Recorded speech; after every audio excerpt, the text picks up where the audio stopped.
Hi guys, Angie Bells, My Fairy Treasures. Okay, you guys, this is the new project that we're going to do. And I love the way it came out. I have a butterfly as my focal point.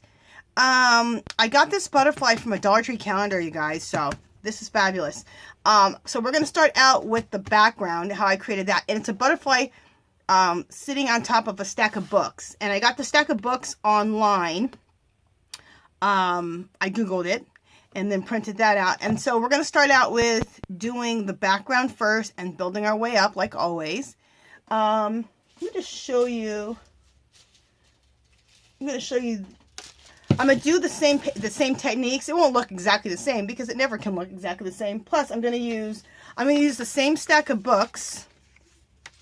So we'll use the same stack of books, but I'm going to use this butterfly. And I got this one from that Dollar Tree calendar also. So always look at Dollar Tree at their calendars. They have fabulous stuff. They have a calendar full of butterflies. So I would highly suggest picking that up and picking up more than one. But anyway, so this next one's going to be this beautiful butterfly on top of this stack of books. Okay. Also, I think I told you guys, I'm working out of 2 to 3 books at a time, and that's so that like if something's drying, I can go to another book and work on that because that maybe that's dry. Also, I may not want to go any further on that project because I'm taping it for you guys, so it's nice that I don't ever have to. I can always be working on something, so it really helps to work 2 or 3 books at a time. And I just started 2 new books, and what I did, because my main one that I've been working on, it's done. I just have to do the cover. So we're going to do a mixed media cover on that together.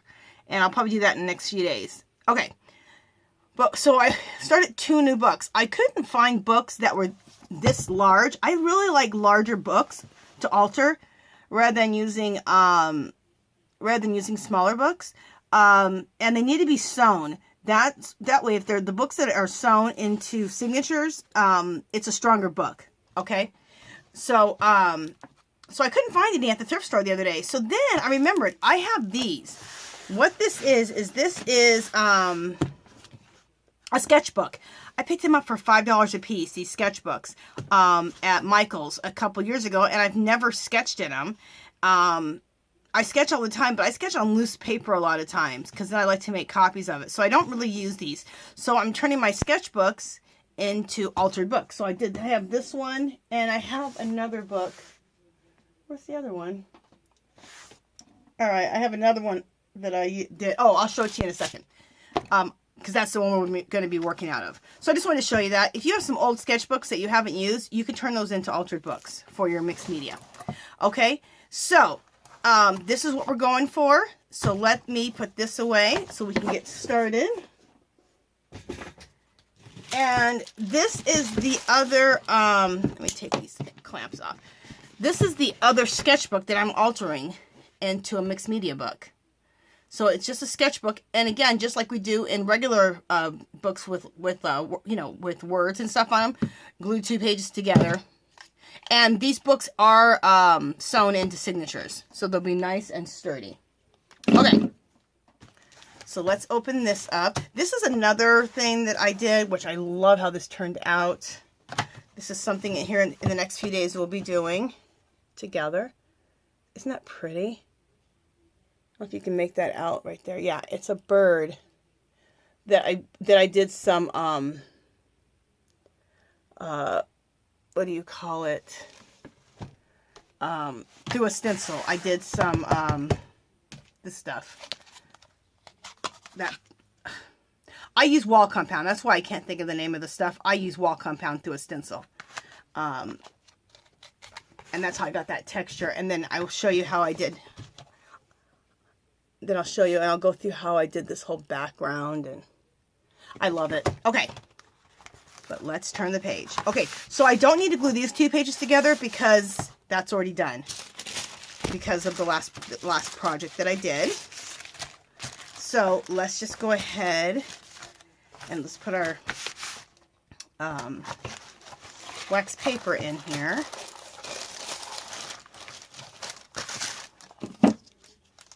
And I'm going to just clamp that down for a minute. Okay, so I do need to, I've already gone, oh, and you need to go through your books a signature at a time. Find the middle of the signature and pull out 2 sheets, and then go to the middle of the next signature, pull out 2 sheets, and then that should give you enough room, depending on the size books. Maybe sometimes you need to pull out 3 sheets, so, or you'll pull out more as you go along. So anyway, you do need to glue 2 pages together. With this paper, 2 pages together will be perfect, because we're going to be putting all kinds of collage material on top of that, which will make it thicker also. So let me put some wax paper. I always like to put wax paper in between. So we're protecting our other pages. Okay, just a second. And sometimes things leak through, and I don't mind, because it could actually add to that next page behind you. So, all right, so let's go ahead and make sure I'm in frame. Let's go over this way. Okay, hopefully I don't make this camera crash.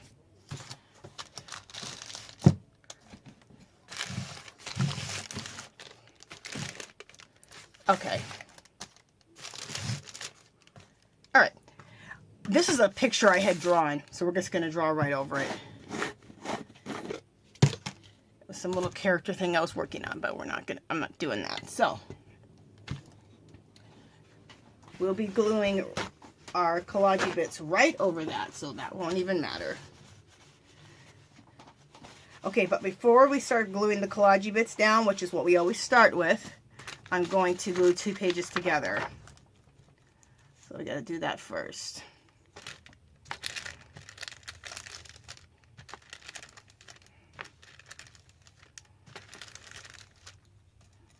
And this gives us a really nice thick surface to work with.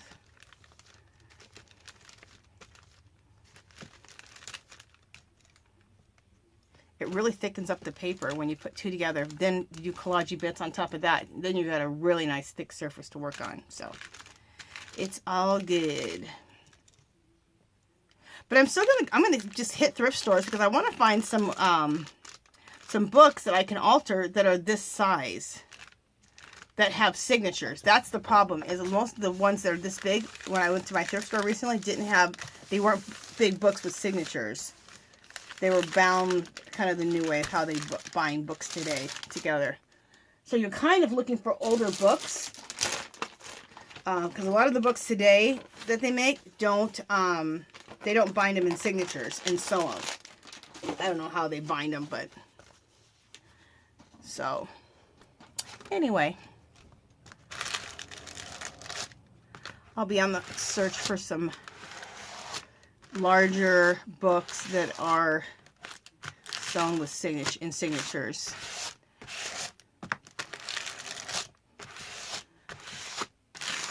Okay, so now we are all done with that. Let's start gluing our collage bits down. Okay, I am loving all this kind of stuff like this. This is Tim Holtz. Paper pad, and I went through his paper pads, and because I have tons of his paper pads, and I mean tons, I have so many that I never use, and I thought, what great collage bits to put down. Isn't that fabulous? Yes, I think so too.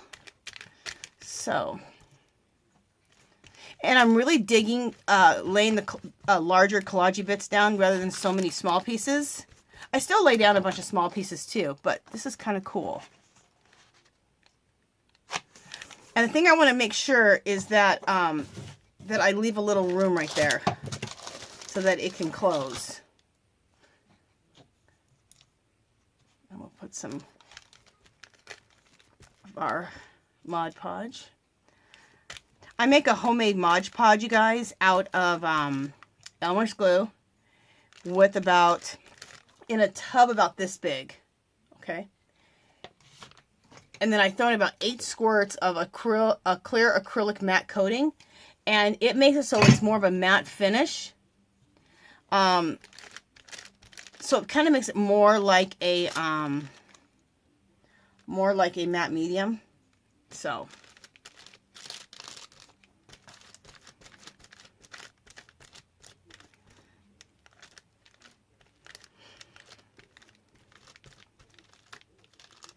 And when things are more matte, it makes it more of a paintable surface. Also, it makes it more of a erasable surface. You can erase off of it too, or remove paint or whatever you need to remove if you make a mistake. But it makes it a more, like I said, paintable surface. Next,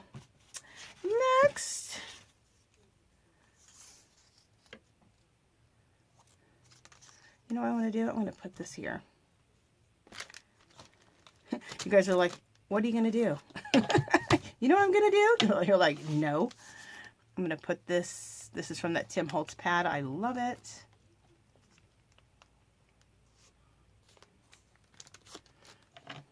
And I'm going to leave it hanging off the edge. And once it dries, then I'll cut it off. Or rip it off. Probably rip. Because I like to rip things.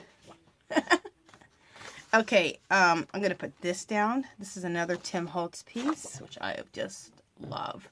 Let me see about where I need to be at with this. Okay. I'll pre-rip this.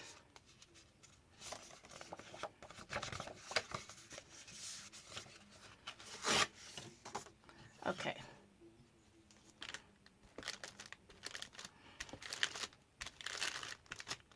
As I'm seeing, and this is just experimenting, but as I see how these pages are kind of buckling, which they're going to be fine because of all the collage material that I'm collaging on top of here. But the next time, I think I'm going to start gluing, three pieces together instead of just 2 pages. I kind of feel like it needs 3. But it's still, like I said, it's still going to be okay. Because it'll just be even sturdier. But I still feel like it's going to be plenty fine because I have so much collage bits that I'm gluing on top of this. I'll judge it once this all dries. Because you know what? This side is... I only did 2 pages here, and this is awfully thick. So, I just said all that, and I'll probably change my mind. You guys are like, okay, girl. I'm going to do another one of these rulers. Isn't this fabulous? Flippin' love that. Put that down at the bottom. And then you can build your backgrounds a lot quicker when you're not using such small pieces, like how a lot of times I was building with these small pieces. But I'm still going to add some of those small pieces in here, like right here. The old book page, bam. And some old music notes. More likely these are coffee stain music notes, but... And this is, the Tim Holtz paper pad is more like cardstock. It's thicker, but I don't care. I'm still using that. I think it'll be fabulous. And then I might just use this one little piece right there. Yeah. Okay. And I'm going to stick some like music note paper or book note paper here and there. Just for extra interest.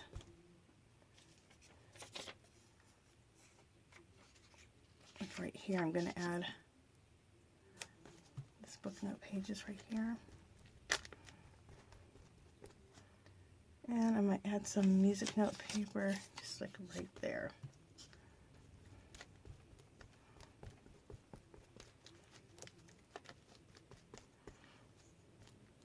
So a lot of that stuff, if you've ever done junk journals, all that junk journal stuff you can use in your backgrounds like this, which would be fab. So just make everything just even more interesting. So, and I have a lot of stuff from junk journaling too that I could add. But I just went through my Tim Holtz paper pads and I thought, you know what? Let me use some of the scrapbook paper that I have that I'm not using. So.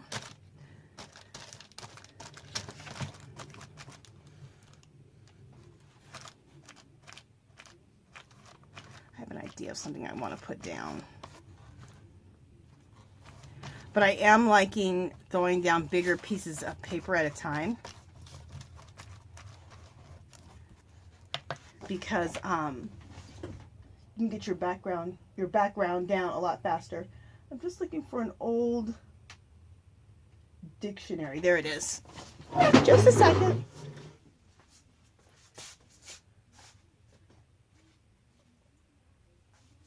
these old dictionaries. I think I even bought them at Dollar Tree, but I left them in the garage for a long time, like, I don't know, a year, and they aged themselves.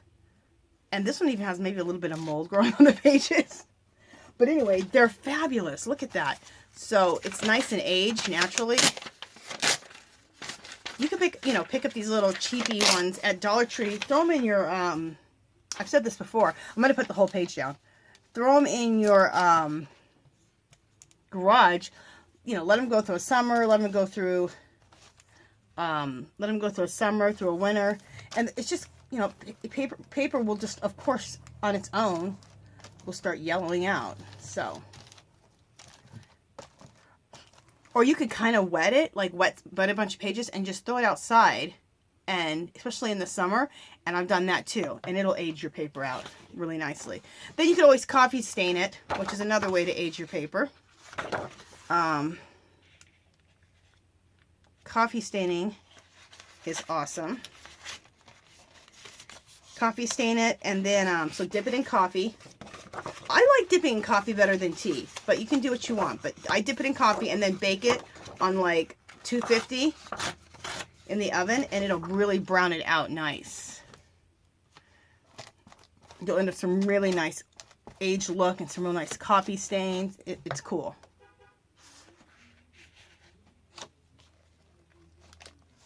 It's very cool. All right, so I'm going to take this big piece, put this down.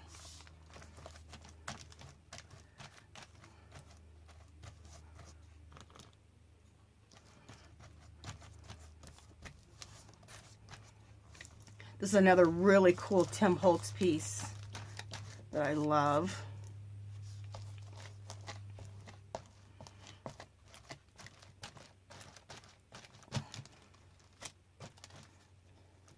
And what happens, yeah, we're going to do different things on top of this, but it's what peeks through all the layers. So some of this is going to peek through in the layers, and that's what makes it really interesting. So don't be afraid that you're going to cover it, because things are going to peekaboo through. And it's all those layers that you're seeing through is what makes these mixed media backgrounds so cool. I thought I put enough glue down here. I guess I didn't. Or maybe I didn't. Thought I did. Alright, hopefully this glues down. Alright, there we go.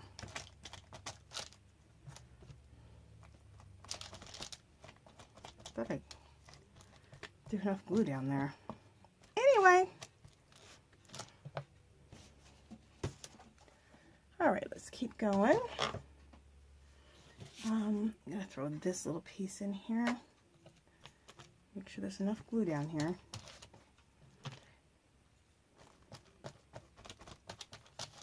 With thicker pieces of paper like I'm using, it can take a little bit heavier layer of your Mod Podge to glue it down, because this is cardstock. This Tim Holtz paper is. The book page, it glued right down really easily because it's just paper.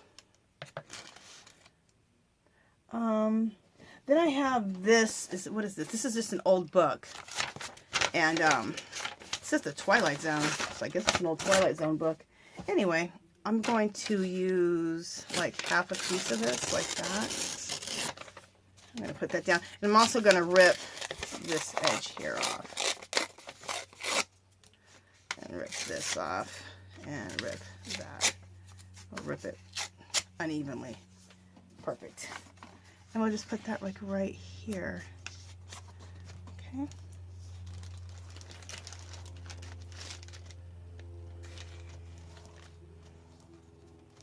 Now, another for effect that you can do, you can take gesso right over this wet glue, and it will make a, in fact, we'll do it. It'll make a crackle. So it'll crackle. So that's another texture that you're creating, which is really cool.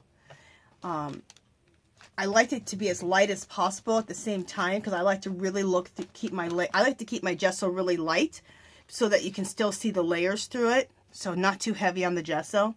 And sometimes it gets a little heavy and it's hard to control it when you're doing it on this wet glue. So you just have to kind of be careful with that.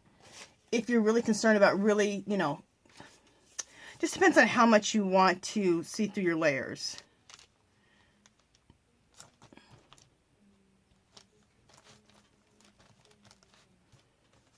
And as you do this kind of work, you'll know what I'm talking about. So if you're like, I'm confused, you'll get it as you keep going. Okay, this right here is not glued down. I don't know why. I put tons of glue down. There we go. Glue the hell down. There you go. All right, down here on the bottom, I'm gonna put this in, this little ruler, which I love.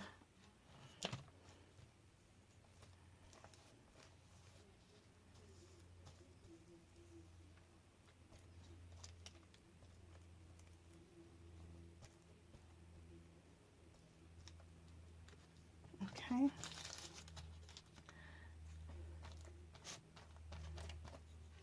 Yeah, that looks good. That better stay. Okay, that's down.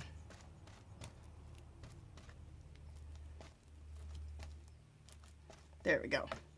Just trying to see if I want to add anything else anywhere, if I like this background. I think I'm liking this. I might add in one more music note paper right here.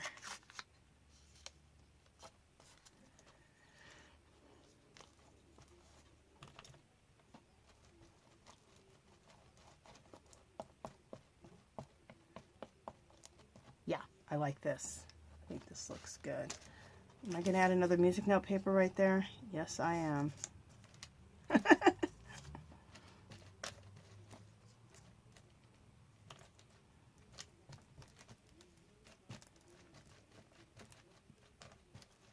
Okay. Something else that you can add, let me look at my time here. Something else that you can add is your washi tape. I'll just add a few pieces, but because all of us have all this washi tape, right? And it would be nice if we used the stuff. So I think this is Tim Holtz washi, which I love. So let's use some of that right here. And you know what? When you use it on top of the glue, it's like perfect. It really, really, because it's already sticky, but not, you know how it's not that sticky. Washi tape can be easily removed, but it just lays down really nice on the Mod Podge. And then just go like that. Cool, huh? Love it. Let's lay some of that right into here, like that. Ooh, kind of ripped a little bit funky, which is even more cool. Love it. I love this Tim Holtz washi tape. It's cool. And let's put some right here. And then just rip it all funky, which will be perfect. Okay. And we'll put a little Tim Holtz washi, where else? Right here, right in the middle right there, because there's like a little space there. You can also, if you have some cool stickers, lay those down in here, because this is just like that cool background that you're trying to create of the peekaboo effect coming through.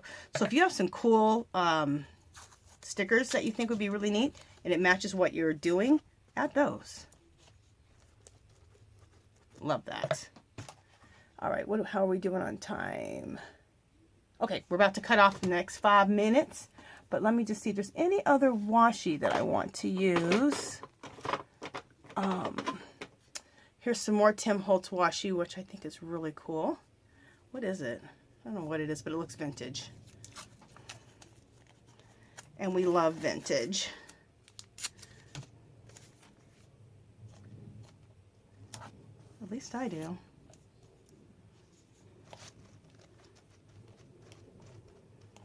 Okay. Let's see if I want to put any more anywhere else. Okay, I see another spot.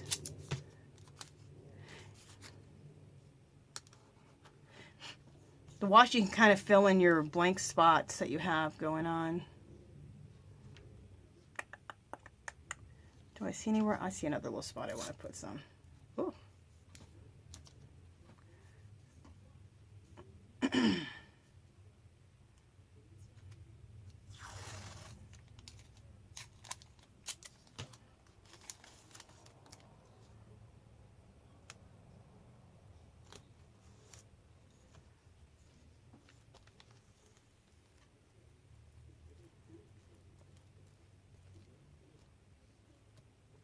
Okay, there we go. And let's do one more, and then we're done with this. Right here on this side. Fabulous. All right, so we got a really beautiful base going. I think I'm not going to, it's an idea, I gave you the idea that you can go ahead and put the gesso on right now while it's wet. In fact, let's just do this. I'm not going to do it to the whole page. I'm just going to do it to certain sections, certain areas. Because you know what, that'll be another, I haven't ever done it like that. I either do the whole page or I wait till after it dries. Because when it dries, you really have a lot more control over how much gesso is on there. But just to give it a crackle effect in certain areas. Okay, so I'm going to, and if this thing cuts off, you guys just go ahead and go to part 2. Like right here. Okay, so I'm sure it's going to crackle right there. Cool. And we'll put some right here. Get a nice little crackle effect going there. So I'm just doing it in little areas. And if you don't like, you know, how much you got somewhere, just take it off. Cool. And then right here.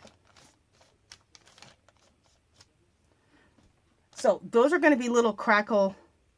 Those are going to be little areas of crackle. And you're still going to be able to see through it.